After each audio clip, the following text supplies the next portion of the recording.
The air inside the ancient Boston church felt heavy, as if the weight of centuries pressed down on my shoulders. I stood at the altar, my white wedding gown clinging to my body like a shroud, its lace edges brushing against the cold marble floor. The stained glass windows above cast fractured beams of crimson and gold across the pews, painting the faces of the guests in a kaleidoscope of light. But to me, those colors felt like tears, frozen in time. A silent reminder of the life I was leaving behind. I, Clara Bennett, 38 years old, was about to marry a man I barely knew. A man whose name alone sent shivers down the spines of those who whispered it in the gilded circles of high society. Nathaniel Sterling. The organ played a mournful hymn, its notes echoing through the vaulted ceiling. But I couldn't hear it over the pounding of my own heart. My hands trembled as I clutched the bouquet of white roses, their thorns pricking my skin through the satin gloves. I wanted to run, to tear off this dress and flee into the gray November afternoon outside. But I couldn't. Not when my family's survival hung in the balance. My sister Lillian had begged me to accept this arrangement, her voice breaking as she explained how our family's debts had spiraled out of control. "It's the only way, Clara," she'd said, her eyes red from crying. "Sterling's money can save us. Please, for Sophie's sake." Sophie, Lillian's 16-year-old daughter, the girl I'd loved like my own since the day she was born. I couldn't let them down. The heavy wooden doors at the back of the church creaked open, and Nathaniel Sterling stepped inside. He was a towering figure, his broad shoulders filling the frame of his tailored black tuxedo. His dark hair was swept back, and his piercing blue eyes scanned the room with a cold intensity that made the whispers of the guests fall silent. He didn't smile as he walked down the aisle, his steps measured and deliberate, like a predator approaching its prey. When he reached me, he stopped, his gaze locking onto mine.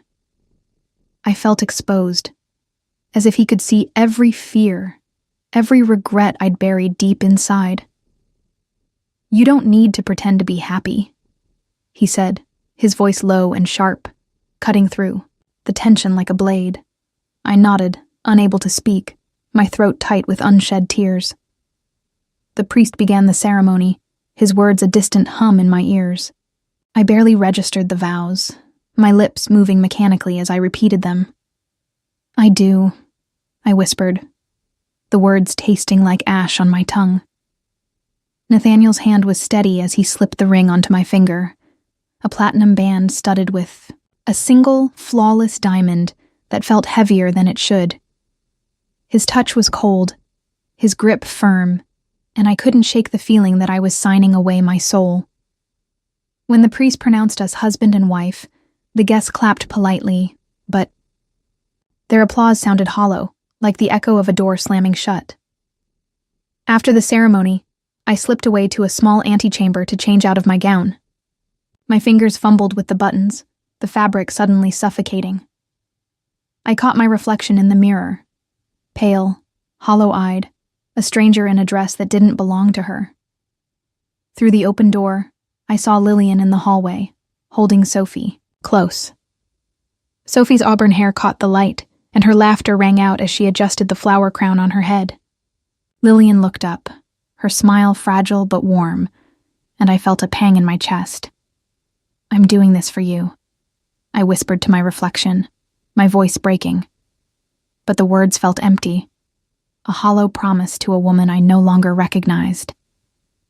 Nathaniel appeared in the doorway, his presence filling the small room like a storm cloud. He'd shed his jacket, his white shirt crisp against the black vest that hugged his frame. "We're leaving," he said, his tone leaving no room for argument. I nodded, smoothing the simple cream dress I'd changed into, and followed him, out to the waiting car. The black Rolls-Royce gleamed under the streetlights, its engine purring softly as the driver opened the door for us. I slid into the leather seat, the scent of polished wood and expensive cologne enveloping me. Nathaniel sat beside me, his body a wall of silence, and I stared out the window as the city lights blurred past. The drive to Sterling's estate was suffocatingly quiet. I wanted to speak, to demand answers, to scream at him for dragging me into this farce of a marriage. But the words wouldn't come. Instead, I thought of the past, of the boy I'd loved 20 years ago, the one I'd let go because my family demanded it. I'd chosen duty over love then, and now, here I was, again, bound by the same chains. The irony tasted bitter on my tongue. When we arrived at the estate, a sprawling mansion on the outskirts of Boston, the driver opened my door, and I stepped out into the chilly night air. The house loomed before me, its stone facade illuminated by soft golden lights, but it felt more like a prison than a home. Nathaniel led me inside, his hand brushing the small of my back, a gesture that felt more possessive than comforting. We stopped in the grand foyer, the marble floor reflecting the glow of a massive chandelier above. "This is your home now," he said, his voice devoid of warmth. I turned to him, my chest tight with a mix of fear and defiance. "I don't want this," I said, my voice trembling but firm. I needed him to know that I wasn't here by choice, that I wasn't his to command. His eyes narrowed, a flicker of something, anger, perhaps, or hurt, crossing his face before it vanished behind his usual mask of control. "But we don't have a choice," he replied, his gaze never leaving mine. There was a weight to his words, a hint of something deeper, but I couldn't decipher it. Not yet. I turned away, my hands clenching into fists at my sides, and followed him up the winding staircase to the life I'd never wanted. The Sterling estate felt like a mausoleum, its grandeur suffocating under the weight of silence. I sat on a velvet-upholstered armchair in the master bedroom, my fingers tracing the intricate embroidery on the cushion, trying to anchor myself in the moment. The room was a study in opulence, marble floors, a four-poster bed draped in crimson, silk, and a chandelier that cast a soft, golden glow over everything. But the warmth of the fire crackling in the hearth couldn't reach me. I'd changed out of my wedding gown into a simple silk nightgown, its ivory fabric cool against my skin. But I still felt exposed, vulnerable in this unfamiliar space. It was my wedding night, but there was no love here, only the cold reality of a marriage born from necessity. The door opened with a soft creak, and Nathaniel stepped inside, his presence filling the room like a storm rolling in. He'd shed his tuxedo jacket, his white shirt unbuttoned at the collar, revealing a glimpse of the hard lines of his chest. His dark hair was slightly tousled, but his blue eyes were as sharp as ever, locking onto me with an intensity that made my breath catch. "You're afraid of me," he said, his voice low and cold, a statement rather than a question. I nodded, unable to stop the tears that welled up in my eyes, spilling over and tracing hot paths down my cheeks. I hated how weak I felt in that moment, how small I seemed under his gaze. He didn't move closer, not at first. Instead, he sat on the edge of the bed, a safe distance away, his hands clasped in front of him. The firelight danced across his face, highlighting the sharp angles of his jaw, the faint scar above his left eyebrow, a mark I hadn't noticed before. I wanted to ask about it, to break the silence that stretched between us, but my voice wouldn't. "Come." My eyes drifted to the wall above the fireplace, where a portrait hung. A woman with long blonde hair and sad gray eyes, her expression hauntingly familiar. "Who is she?" I asked, my voice trembling, barely above a whisper. Nathaniel's gaze followed mine, and for a moment I saw something flicker in his eyes. Pain, raw and unguarded, before he shuddered it away. "My mother," he said, his voice rough, like gravel underfoot. He stood, walking over to the portrait, his fingers brushing the gilded frame as if he could touch the woman within. "She died when I was 16. Cancer." The word hung in the air, heavy with unspoken grief. He turned back to me, his expression unreadable, but his voice softened as he continued. "After she was gone, I swore I'd never let myself be weak again. I left my family, built my empire, because I thought power could protect me from that kind of pain.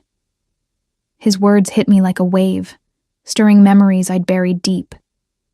I thought of Lillian, my sister, who'd raised Sophie alone after her husband walked out, sacrificing everything to give her daughter a better life. I'd watched her struggle, seen the toll it took on her, and yet I'd never truly understood her pain until now. Nathaniel's story mirrored hers in a way. Both of them had chosen to shut out the world to protect themselves, to protect those they loved. But where did that leave me? Was I destined to repeat their mistakes, to let this marriage become another wall between me and the people I cared about? I wiped my tears away, forcing my voice to steady. "I don't belong here," I said. "Papa," words sharper than I intended, a desperate plea for him to understand. I needed him to see that I wasn't here by choice, that I wasn't his to claim. His eyes narrowed, a flicker of something, hurt, perhaps, crossing his face before it vanished behind his usual mask of control. "You're my wife, Clara," he said, his voice firm. But there was a tremor beneath it, a crack in his armor that I hadn't expected. I stood, my hands clenching into fists at my sides, the silk of my nightgown brushing against my legs as I moved toward the window. The view outside was breathtaking. Rolling hills bathed in moonlight, the distant lights of Boston twinkling, like stars. But it felt like a cage, beautiful and unyielding. I pressed my forehead against the cool glass, trying to steady my breathing, to push back the flood of emotions threatening to overwhelm me. I thought of Sophie, her laughter echoing in my mind, and Lillian, her tired smile as she'd hugged me after the ceremony. They were my family, my anchor, and yet I felt so far from them now. Nathaniel's reflection appeared in the glass behind me, his silhouette tall and imposing.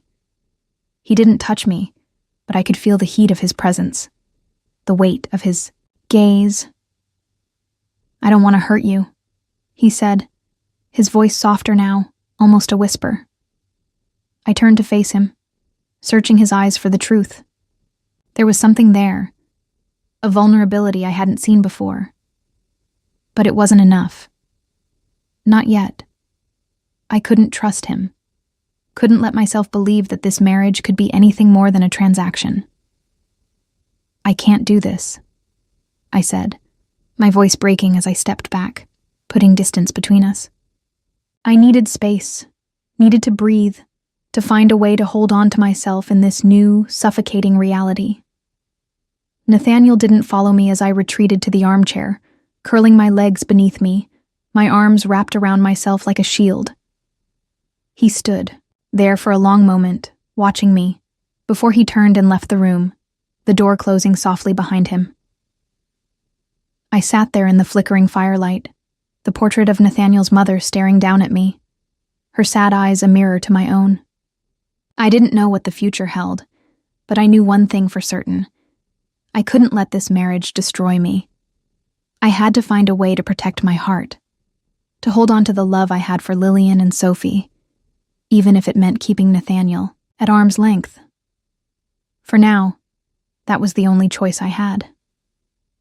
The weeks following my wedding to Nathaniel Sterling passed in a haze of silence and shadows.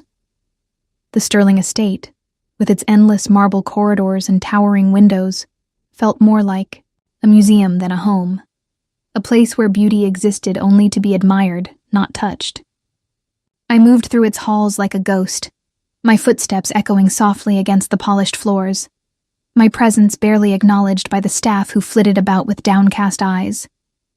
Nathaniel was a constant absence, his days consumed by meetings and late nights at his office in downtown Boston. When he was home, we sat across from each other at the long dining table, the flickering candlelight casting our shadows on the walls. But the space between us was a chasm I couldn't cross. Each evening, I'd watch him over the rim of my wine glass, searching for a crack in his armor, a glimpse of the man beneath the cold exterior. But his face remained a mask, sharp jawline, piercing blue eyes, and a mouth that never smiled. "You're never really here," I said one night, my voice sharp with frustration, the words spilling out before I could stop them.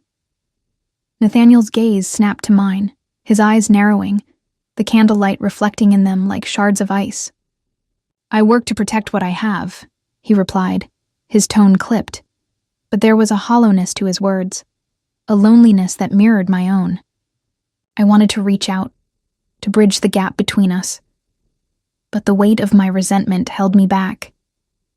I couldn't forget that this marriage was a transaction, a deal struck to save my family, and I wasn't ready to let him in. During the day, I sought refuge in the one place that still felt like home, Lillian's small apartment on the edge of Boston. It was a modest space, with peeling wallpaper and a kitchen that always smelled of fresh bread, but it was filled with warmth, the kind of warmth the Sterling estate could never offer. Lillian was at work most days, managing a local diner to support herself and Sophie, so I spent my time with my niece, helping her with her homework, or braiding her auburn hair into intricate patterns. "You're like a second mom to me," Sophie said one afternoon, her voice soft as she handed me a hair tie. I froze, my fingers still tangled in her hair, and pulled her into a tight hug, tears pricking my eyes. "I'll always be here for you," I whispered, my voice thick with emotion. In that moment, I felt the depth of my love for her, a love that had sustained me through the darkest times. But something was wrong with Lillian. I'd noticed it in the way she moved lately, slower, more deliberate, as if each step took a monumental effort. Her smiles were forced, her laughter rare, and there were shadows under her eyes that hadn't been there before. One evening, after Sophie had gone to bed, I cornered her in the kitchen, the dim light above the stove casting her face in a soft glow. "What's going on, Lillian?" I asked, my voice trembling with worry. She turned away, busying herself with washing a plate that was already clean, but I grabbed her arm, forcing her to face me. "You can't keep hiding from me," I said, my tone sharper than I intended, a mix of fear and frustration bubbling to the surface. Lillian's shoulders slumped, and she set the plate down with a sigh. "I didn't want you to worry," she said, her voice barely above a whisper. She looked at me then, her hazel eyes brimming with tears, and I felt my heart drop. "I'm sick, Clara," she admitted, the words slicing through me like a knife. "The doctors found a tumor. It's not good." I stared at her, my mind reeling, unable to process what she'd just said. A tumor. My sister, the woman who'd been my rock, who'd raised Sophie alone after her husband left, who'd always been stronger than me, she was sick, and she'd kept it from me. "Why didn't you tell me?" I demanded, my voice breaking as tears streamed down my face. I felt betrayed, as if the one person I'd always trusted had turned her back on me. "You don't understand, Clara," Lillian said, her voice cracking with emotion. "You've already given up so much for us, your freedom, your happiness. I couldn't bear to burden you with this too." Her words hit me like a punch to the gut, and I pulled her into my arms, holding her as we both cried. I thought of all the sacrifices she'd made, all the pain she'd carried alone, and I realized how blind I'd been to her struggles. I'd been so consumed by my own resentment, my own fears, that I hadn't seen the toll this had taken on her. That night, as I drove back to the Sterling estate, the city lights blurred through my tears. I felt a storm of emotions raging inside me, guilt for not noticing Lillian's pain sooner, anger at the unfairness of it all, and a deep, aching fear of losing her. When I walked into the dining room, Nathaniel was already there, a glass of whiskey in his hand, his tie loosened. He looked up as I entered, his expression unreadable, but I didn't care. I needed to feel something, anything to drown out the pain clawing at my chest. "I can't do this alone," I said, my voice raw, the words spilling out before I could stop them. I wasn't sure if I was talking about Lillian, or this marriage, or the weight of everything I'd been carrying. Nathaniel set his glass down, his movements deliberate, and stood, closing the distance between us. He didn't touch me, but his presence was a steady force, grounding me in a way I hadn't expected. "You're not alone," he said, his voice softer than I'd ever heard it. And for the first time, I saw a flicker of something in his eyes. Something that looked like understanding. I turned away, my hands trembling as I wiped my tears, and sat at the table, staring at the untouched plate of food in front of me. I didn't know if I could trust Nathaniel, if I could let him in. But in that moment, I felt a tiny crack in the wall I'd built around my heart. Maybe, just maybe, I didn't have to face this alone. The storm came without warning, a violent tempest that shook the Sterling estate to its foundations. I woke with a start, my heart pounding as thunder roared outside, the sound reverberating through the walls like a beast clawing to get in. Lightning flashed through the heavy drapes, casting jagged shadows across the master bedroom. And for a moment, I forgot where I was. The crimson silk of the bed beneath me felt foreign, the air thick with the scent of old wood and wax. Then I remembered. Nathaniel, the marriage, Lillian's illness. The weight of it all pressed down on me, heavier than the storm outside. I sat up, my silk nightgown clinging to my sweat-dampened skin, and listened. The wind howled, rattling the windows, but there was another sound, a faint, rhythmic tapping, like footsteps echoing in the hallway beyond my door. Curiosity, or perhaps a desperate need for distraction, pulled me from the bed. I slipped on a robe, the soft fabric a small comfort against the chill, and opened the door, peering into the darkness. The hallway stretched out before me, a cavernous expanse of shadows broken only by the occasional flicker of lightning. The footsteps grew louder, then stopped, and I saw a figure at the far end. A tall silhouette, unmistakably Nathaniel. He stood before a door I'd never noticed before, its dark wood carved with intricate patterns, a heavy iron lock glinting in the dim light. He held a key in his hand, his posture rigid, his face illuminated by a flash of lightning that revealed a look of raw anguish. I stepped forward, my bare feet silent on the cold marble floor, and called out softly, "What is that?" My voice trembled, a mix of fear and curiosity, and Nathaniel turned sharply, his blue eyes narrowing as they met mine. For a moment, I thought he might turn away, but then he sighed, a sound heavy with resignation, and inserted the key into the lock. The door creaked open, revealing a small, dimly lit room that felt like a time capsule. Dust motes danced in the air, illuminated by the faint glow of a single lamp on a wooden desk.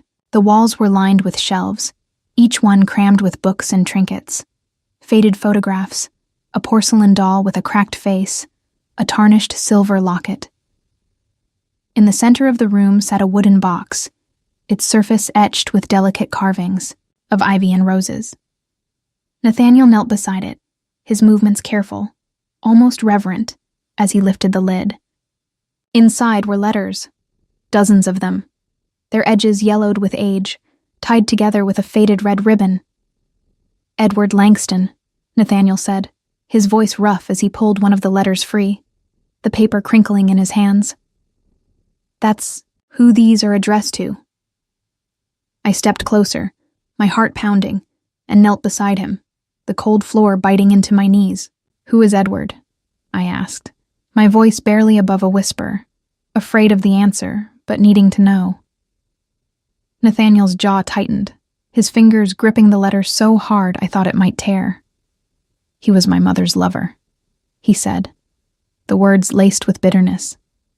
"And the man who destroyed her." He handed me the letter, and I unfolded it with trembling hands, my eyes scanning the elegant, looping handwriting. It was a love letter, written by Nathaniel's mother, her words filled with longing and despair. She wrote of Edward's promises, of a life they could have had together, but also of his betrayal, how he'd used her, manipulated her, driving her into a spiral of depression that ended with her death. Edward Langston was my father's business rival, Nathaniel continued, his voice low and strained. He seduced my mother to get to my father, to ruin him. But it was her he broke in the end. I looked up at Nathaniel, my chest tight, with a mix of horror and empathy. I saw the pain etched into every line of his face, the way his hands shook as he set the letter back in the box. "He's back now," Nathaniel said, his voice hardening. "Edward Langston. He's been circling, for years, waiting for a chance to destroy me. And now that you're here, you're a target too." His words sent a chill down my spine, the storm outside suddenly feeling like a harbinger of something far worse. I thought of Lillian, of the tumor growing inside her, of Sophie's innocent smile as she'd handed me a hair tie just days ago. If I didn't protect them, if I let this man, this monster, hurt them, I'd lose everything, just as Nathaniel had lost his mother. The realization hit me like a wave, and I felt a surge of determination, a fire igniting in my chest. I couldn't let history repeat itself. I wouldn't let my family suffer the way Nathaniel's had. "I don't want you to get hurt," Nathaniel said, his voice softer now, almost pleading. He reached out, his hand hovering near mine, but he didn't touch me, as if he were afraid I'd pull away. I looked into his eyes, searching for the truth, and saw a vulnerability I hadn't expected. A man who'd built walls to protect himself, but who was now standing on the edge of letting them crumble. "But I can't trust you," I said, my voice trembling with the weight of my fear, my doubt. I wanted to believe him, to believe that he cared. But the scars of my past, of the love I'd lost, the family I'd sacrificed for, held me back. Stood, my legs shaky, and turned toward the door, needing space to process everything I'd learned. Nathaniel didn't follow me, but I felt his gaze on my back as I left the room, the storm outside raging on. I returned to the master bedroom, closing the door behind me, and sank onto the bed, my mind racing. Edward Langston was a threat, a shadow from Nathaniel's past that now loomed over my future. But more than that, I saw the depth of Nathaniel's pain, the wounds he carried, and I couldn't help but wonder if I was strong enough to face my own. For Lillian, for Sophie, I had to be. The morning light filtered through the heavy drapes of the Sterling estate, casting a pale glow across the bedroom, but it did nothing to ease the dread that had settled in my chest overnight. I'd barely slept, my mind replaying the revelations. From the dark hallway, Edward Langston, Nathaniel's mother, the threat that now loomed over us all. I sat at the edge of the bed, my silk robe wrapped tightly around me, staring at my reflection in the vanity mirror. The woman looking back at me was a stranger, pale, hollow-eyed, with lines of worry etched into her face. I didn't recognize myself anymore, not since the day I'd said "I do" to a man I didn't love, a man whose past was now threatening to unravel my future. My phone buzzed on the nightstand, snapping me out of my thoughts. It was a text from Lillian, a simple message that made my heart sink. "Check the news." I grabbed my phone, my fingers trembling as I opened the browser, and there it was, splashed across every major outlet. Sterling's bride, a marriage of convenience to hide a scandal? The headline screamed at me, accompanied by a grainy photo of me and Nathaniel at the church, his hand on my arm, my face a mask of misery. The article claimed our marriage was a sham, a calculated move to distract from some unnamed scandal in Nathaniel's empire. It painted me as a gold digger, a pawn in his game, and him as a ruthless manipulator who'd stop at nothing to protect his reputation. I felt the air leave my lungs, my vision blurring with tears of rage and humiliation. The words cut deeper than I'd expected, each sentence a knife twisting in my gut. I'd known this marriage was a transaction, but seeing it laid bare for the world to judge made it real in a way I hadn't been prepared for. My hands shook as I scrolled through the comments, vicious, mocking, tearing me apart without knowing a single truth about my life. I thought of Lillian, of Sophie, of how this would affect them. The shame burned hot in my chest, and I knew I couldn't stay here, couldn't face Nathaniel without answers. I dressed quickly, pulling on a simple sweater and jeans, and drove to Nathaniel's office in downtown Boston, the city's skyline a blur through my tears. His building was a monolith of glass and steel, a testament to his power, but it felt like a fortress I was about to storm. The receptionist barely had time to announce me before I pushed past her, bursting into Nathaniel's office.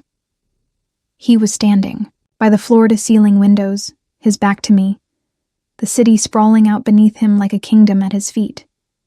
He turned at the sound of the door, his blue eyes narrowing as he took in my disheveled appearance. "You knew about this, didn't you?" I shouted, my voice raw with anger, tears streaming down my face. I threw my phone onto his desk, the article still open on the screen, its accusations glaring up at us. Nathaniel's expression didn't change, but there was a flicker of something in his eyes. Guilt, perhaps, or regret. He didn't answer immediately, and that silence was all the confirmation I needed. "You knew," I repeated, my voice breaking. "And you let me walk into this blind. You let them tear me apart." He stepped closer, his hands raised as if to calm me. But I backed away, my chest heaving with sobs. "I didn't want you to know," he said finally, his voice low, strained. "I thought I could handle it, keep you out of it. But I was wrong." He ran a hand through his dark hair, his composure cracking for the first time since I'd met him. "It's Edward Langston," he admitted, his tone bitter. "He's behind this. He's been digging for dirt on me for years, and now he's using you to get to me. I was trying to protect you, Clara." "Protect me?" I laughed, the sound harsh and hollow. "You call this protection? My name is being dragged through the mud, Nathaniel. My family, Lillian, Sophie, they'll see this. They'll be humiliated because of me, because of you." I turned away, pressing my hands to my face, trying to hold myself together, but the weight of it all was too much. I felt like I was drowning, the walls of this glass tower closing in around me. My phone rang, cutting through the tension like a blade. I glanced at the screen. Lillian's name flashed, and I answered with a trembling hand, my heart in my throat. "Clara," she said, her voice shaking, and I knew something was wrong. "I need to tell you something. It's about Sophie." My blood ran cold, the room spinning as I braced myself for the worst. "She's not my daughter," Lillian said, her words a whisper that shattered me. "She's yours. I took her in when you were too young, when the family forced you to give her up to protect our name. I'm so sorry, Clara. I thought I was doing the right thing." The phone slipped from my hand, clattering to the floor, and I sank to my knees, a sob tearing from my chest. Sophie, my Sophie, the girl I'd loved like my own, was my daughter. The truth hit me like a tidal wave, washing away every other thought, every other pain. I remembered the day I'd given birth, the way they'd taken her from me, telling me it was for the best, that I was too young, that our family's reputation couldn't survive the scandal. I'd buried that pain, locked it away, but now it was back, raw and bleeding, and I couldn't breathe under its weight. "I can't live with these lies," I said, my voice a broken whisper as I looked up at Nathaniel. He knelt beside me, his face etched with concern, but I couldn't bear his presence. Not now. "Don't go, Clara," he pleaded, his voice cracking, the first time I'd seen him truly vulnerable. But I couldn't stay. I needed to see Sophie, to hold her, to face the truth I'd been running from for 16 years. I stood, my legs trembling, and walked out of his office, the city lights blurring through my tears, as I headed back to Lillian's apartment, back to the daughter I'd never known was mine. The drive back to Lillian's apartment felt like a descent into a storm of my own making. The rain had started again, a steady drizzle that blurred the windshield, mirroring the chaos in my mind. My hands gripped the steering wheel so tightly my knuckles turned white, and every breath I took felt like a shard of glass in my chest. Sophie was my daughter. My daughter. The words echoed in my head, each repetition a fresh wound, tearing open a past I'd buried 16 years ago.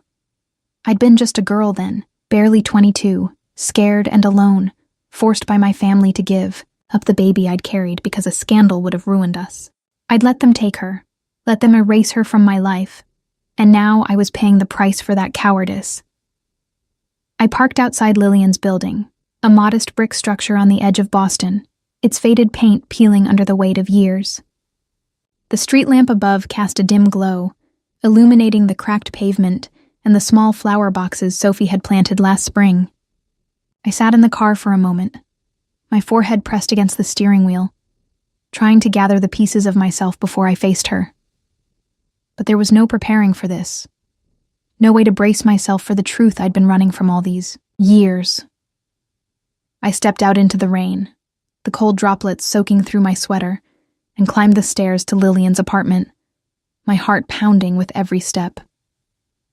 When I opened the door, Sophie was there, sitting on the worn couch in the living room, a sketchbook open on her lap.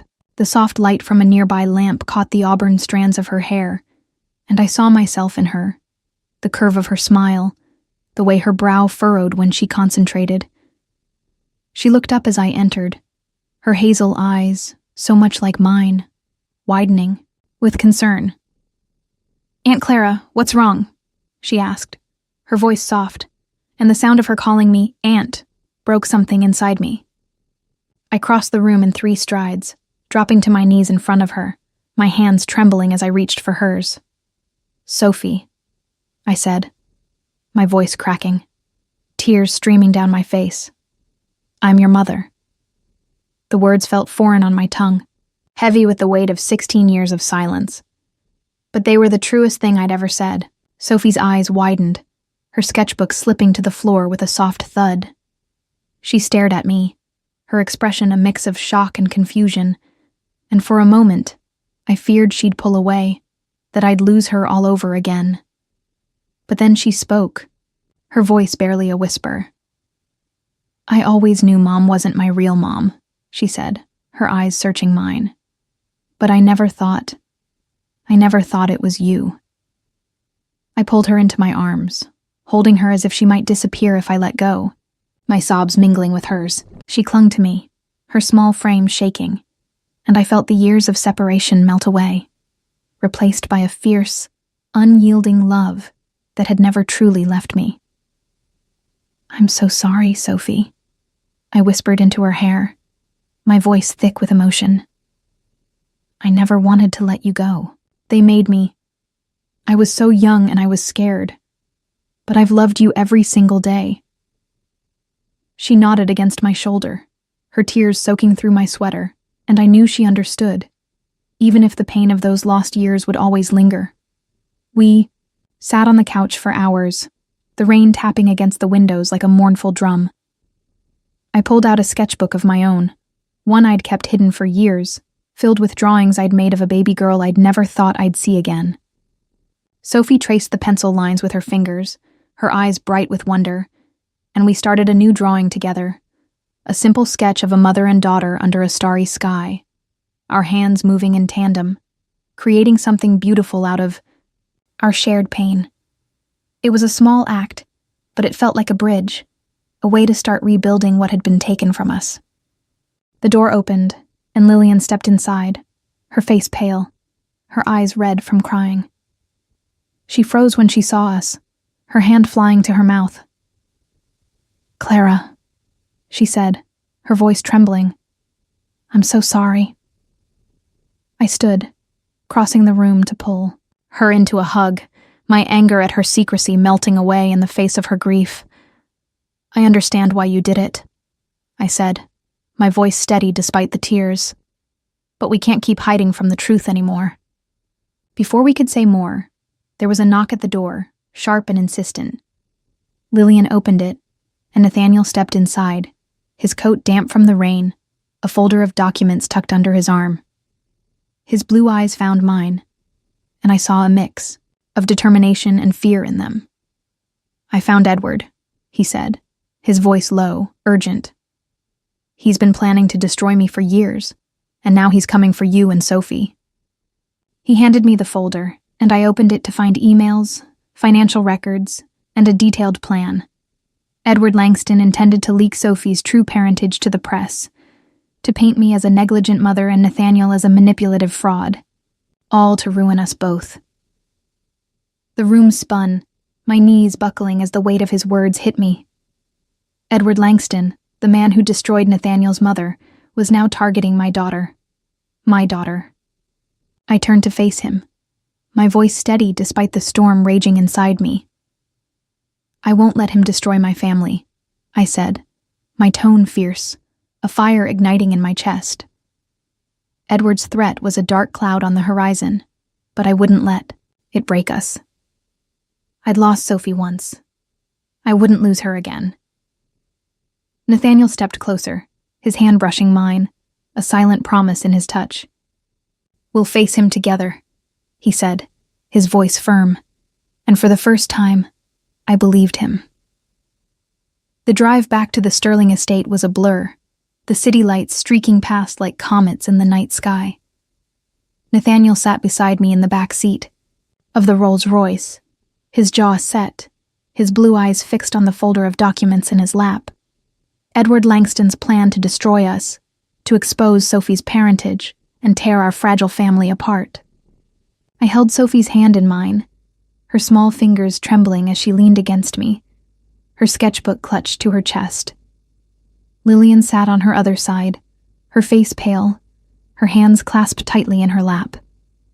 The weight of Edward's threat hung over us like a storm cloud, but I felt a fire burning in my chest, a fierce determination to protect my daughter, no matter the cost. When we arrived at the estate, Nathaniel led us to his study, a room I'd never entered before.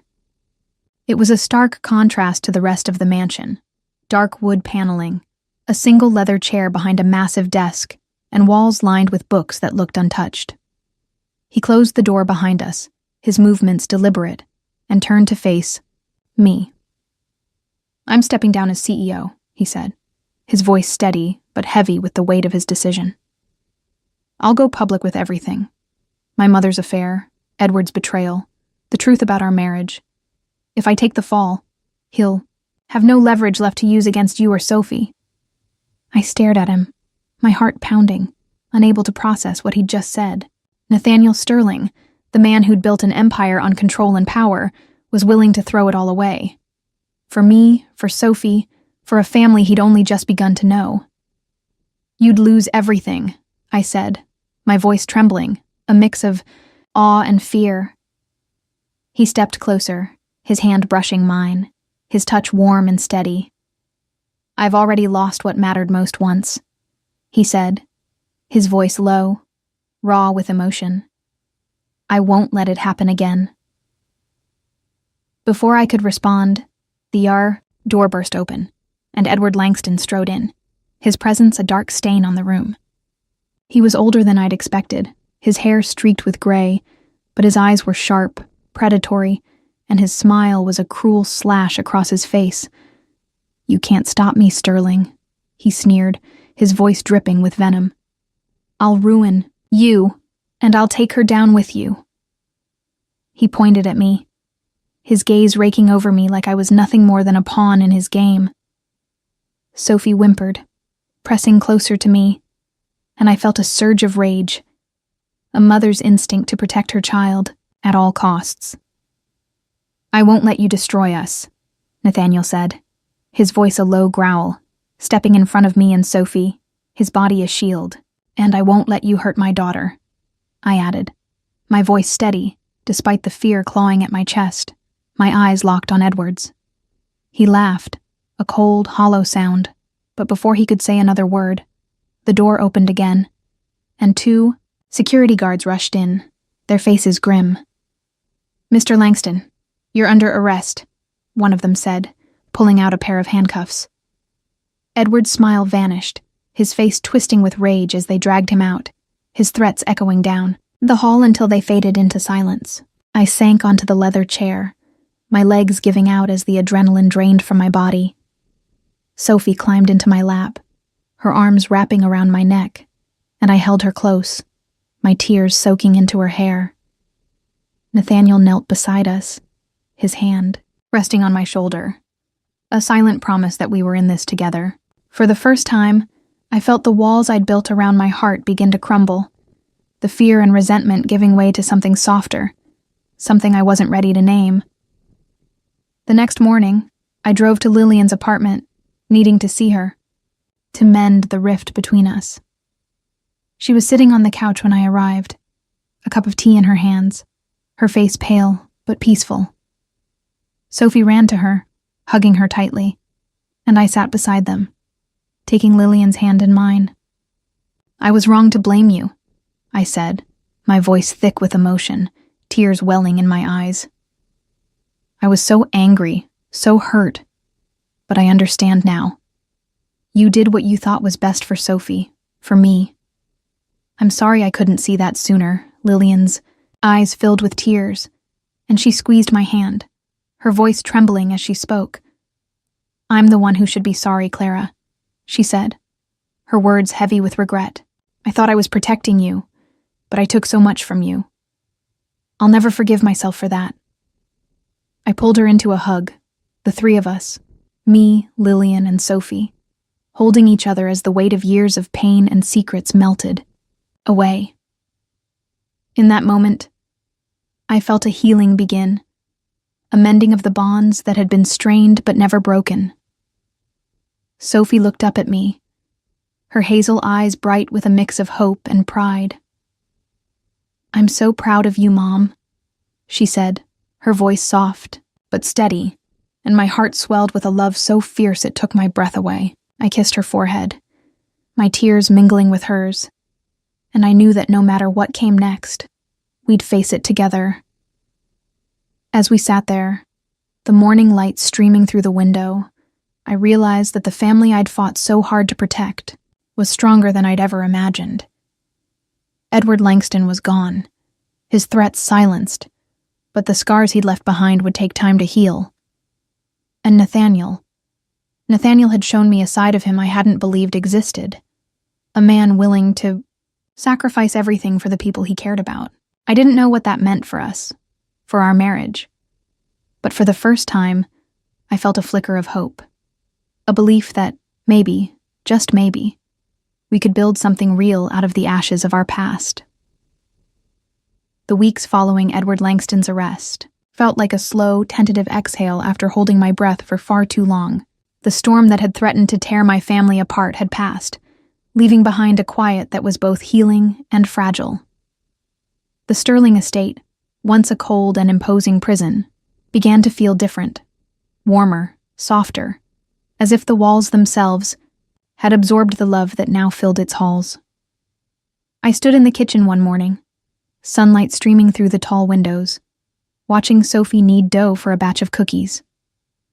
Her auburn hair was tied back with a ribbon, and she hummed, softly to herself, a tune I recognized from her childhood. I smiled, my heart swelling with a love so deep it ached, and handed her a rolling pin, our hands brushing in a moment of unspoken connection. After everything, Edward's threats, the public scandal, the revelation of Sophie's true parentage, we'd found a way to rebuild. Nathaniel had stepped down as CEO, a decision that sent shockwaves through the business world, but brought a peace to our lives I hadn't thought possible. He'd traded boardrooms for family dinners, his once impeccable suits replaced with casual sweaters, his sharp edges softened by the laughter that now echoed through the estate. I'd opened a small art gallery in Boston, a space where Sophie and I could work together, displaying her sketches alongside my own. It was a dream I'd never dared to imagine, a place where we could create beauty out of the pain we'd endured. One afternoon, as we hung a new piece in the gallery, a vibrant watercolor Sophie had painted of a mother and daughter under a starry sky, she turned to me, her hazel eyes bright with excitement. "I made something for you," she said, pulling a small canvas from her bag. It was a painting of our family. Me, Sophie, Lillian, and Nathaniel, standing together in the garden of the Sterling estate, the moon casting a silver glow over us. "I wanted us to have this," she said, her voice soft but steady. "So we'll always remember we're together now." I pulled her into a hug, tears welling in my eyes, and whispered, "I'll treasure it forever, sweetheart." She smiled, her cheeks flushing with pride, and I knew that no matter what the future held, we'd face it as a family. That evening, I found myself in the garden of the Sterling estate, the air cool and crisp, the scent of roses lingering on the breeze. The moon hung low in the sky, its light painting the world in shades of silver and shadow. I sat on a stone bench, the painting Sophie had given me resting in my lap, my fingers tracing the lines of our family's faces. I thought of the journey that had brought us here, the pain, the secrets, the fear, but also the love that had carried us through. Lillian had started treatment for her illness, and though the road ahead was uncertain, she was stronger than I'd ever seen her, her laughter a balm to my soul. Sophie was thriving, her dreams of becoming a renowned artist taking shape with every brushstroke. Footsteps crunched on the gravel path behind me, and I turned to see Nathaniel approaching, his silhouette tall and steady against the moonlit backdrop. He'd changed so much in these past weeks, the cold, untouchable man I'd married replaced by someone who laughed easily, who held Sophie's hand as they walked through the garden, who looked at me with a warmth that made my heart ache. He sat beside me, his shoulder brushing mine, and for a moment, we sat in comfortable silence, the night wrapping around us like a cocoon. "You've given me something I never thought I'd have," he said finally, his voice low, tinged with a vulnerability that still caught me off guard. I turned to him, my breath catching at the intensity in his blue eyes. "What's that?" I asked, my voice soft, almost afraid of the answer.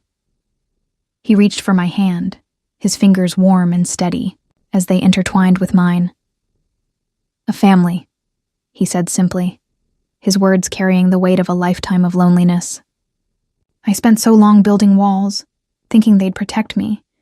But you and Sophie and Lillian, you showed me what it means to truly live." I felt tears prick my eyes, the depth of his words sinking into me like a warm embrace. I thought of the man I'd met on our wedding day, the one who'd seemed so untouchable, so cold, and I realized how far we'd come. Nathaniel had sacrificed everything, his position, his reputation, to protect us, and in doing so, he'd given me the courage to open my heart again. I squeezed his hand, my voice trembling as I spoke. "I love you, Nathaniel," I said, the words spilling out before I could stop them, raw and honest and true. His eyes widened, a flicker of surprise giving way to a smile that lit up his face, transforming him into someone I barely recognized. Someone who looked at me like I was his entire world. He leaned in, his hand cupping my cheek, and kissed me under the moonlight. A kiss that was soft and tender, filled with a promise of forever. "I love you too, Clara," he whispered against my lips, and I felt a warmth spread through me, a happiness I'd thought I'd never find. We sat there for a long time, wrapped in each other's arms, the moon casting its glow over us. In the distance, I heard Sophie's laughter as she ran through the garden with Lillian, their voices a melody that filled the night. I thought of Sophie's dreams, her hope of becoming a renowned artist, the way her eyes lit up when she talked about her future, and I made a silent promise to always be there for her, to support her every step of the way. We'd been through so much, but we'd come out stronger, our family forged in the fires of pain and redemption. And as I looked at Nathaniel, at the man who'd become my partner, my love, I knew that this late-blooming happiness was worth every tear, every struggle, every moment of doubt. If you've been touched by this journey of love, redemption, and family, I'd be so grateful if you'd give this video a like. It means the world to me. And if you want to join me for more stories that tug at the heartstrings and inspire the soul, don't forget to hit that subscribe button. Let's keep exploring the beauty of human connection together. See you in the next chapter.